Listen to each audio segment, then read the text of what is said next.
Assalamualaikum warahmatullahi wabarakatuh. Baiklah, di sini saya akan menjelaskan materi tentang latar belakang dan permasalahan penelitian dengan mata kuliah Metodologi Penelitian yang diampu oleh Bapak Dr. Wirmi Eka Putra, SE, MSI. Untuk yang pertama, yaitu definisi latar belakang masalah. Latar belakang masalah penelitian adalah penjelasan lengkap tentang apa topik penelitian dan permasalahan penelitian yang kita pilih, serta mengapa melakukan penelitian pada topik dan lokasi tersebut. Latar belakang penelitian adalah bagian pertama dan sangat penting dalam penyusunan artikel ilmiah, KTI, skripsi, tesis, dan disertasi. Latar belakang masalah adalah bagian yang menjelaskan topik penelitian yang ingin dibahas dan mengapa memilih topik itu. Latar belakang masalah adalah informasi yang tersusun sistematis berkenaan dengan fenomena dan masalah problematik yang menarik untuk diteliti. Masalah yang terjadi saat harapan ideal akan sesuatu hal ini tidak sama dengan realita yang terjadi. Tidak semua masalah adalah fenomena dan menarik. Selanjutnya yaitu alasan pentingnya permasalahan dan pendekatan dalam penelitian.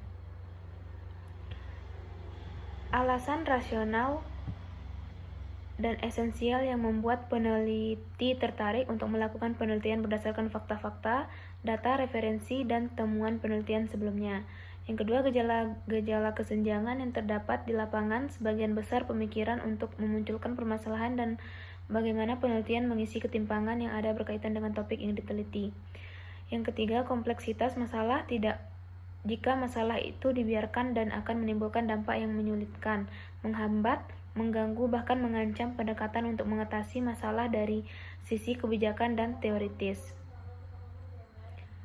Yang keempat, yaitu penjelasan singkat tentang kedudukan atau posisi masalah yang diteliti dalam ruang lingkup bidang studi yang ditekuni peneliti. Yang keempat, yaitu perbedaan manageable dan researchable.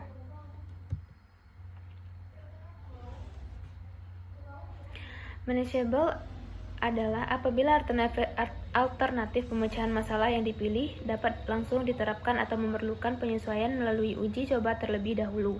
Sedangkan researchable apabila alternatif pemecahan masalah yang dipilih perlu dilakukan melalui penelitian karena merupakan ide baru, inovasi atau adopsi dari model yang pernah dilakukan di tempat lain dan belum pernah diuji coba di tempat tersebut. Selanjutnya yaitu komponen latar belakang masalah. Dalam penulisan latar belakang, ada beberapa komponen yang harus dipenuhi oleh penulis. Dari komponen ini diharapkan akan meningkatkan minat pembaca penelitian yang dibuat. Yang pertama, yaitu menuliskan bidang atau permasalahan yang diminati dengan jelas. Yang kedua, menetapkan konteks dengan memberikan tulisan singkat dari bahan literatur terdahulu yang penulis pilih, namun harus dipastikan untuk memilih literatur yang sesuai dengan permasalahan yang akan kamu bahas. Yang ketiga, yaitu tuliskan hipotesis dari masalah yang kamu bahas dalam latar belakang. Yang keempat, alasan dalam memilih permasalahan atau topik penelitian. Selanjutnya yaitu, selain itu, salah satu ciri tulisan yang baik adalah hanya dengan membaca latar belakang. Orang langsung bisa memahami apa yang akan dilakukan pada penelitian. Untuk mencapai hal tersebut, melalui tinjauan pustaka, maka tulisan pada latar belakang penelitian harus memuat 6 hal berikut. Yang pertama, yaitu objek penelitian. Yang kedua, metode-metode yang ada terkait objek penelitian. Yang ketiga, kelebihan dan kelemahan masing-masing metode tersebut. Yang keempat, masalah pada metode yang dipilih. Yang kelima, rencana pemecahan masalah. Yang keenam, rangkuman tujuan penelitian. Selanjutnya yaitu definisi masalah penelitian. Masalah penelitian adalah suatu kesenjangan yang terjadi, relevan dan terdokumentasi yang pemecahan atau alternatif pemecahannya memerlukan penelitian. Masalah penelitian dapat berupa common sense atau intuitif yang identifikasi atau pemecahannya hanya dapat dilakukan melalui penelitian. Kesenjangan dapat berupa belum ada informasi bertentangan dengan teori, atau informasi belum lengkap atau kurang tajam. Selanjutnya yaitu tahapan perumusan masalah penelitian. Yang pertama, latar belakang masalah berupa analisis situasi yang harus menjelaskan mengapa penelitian perlu dilakukan.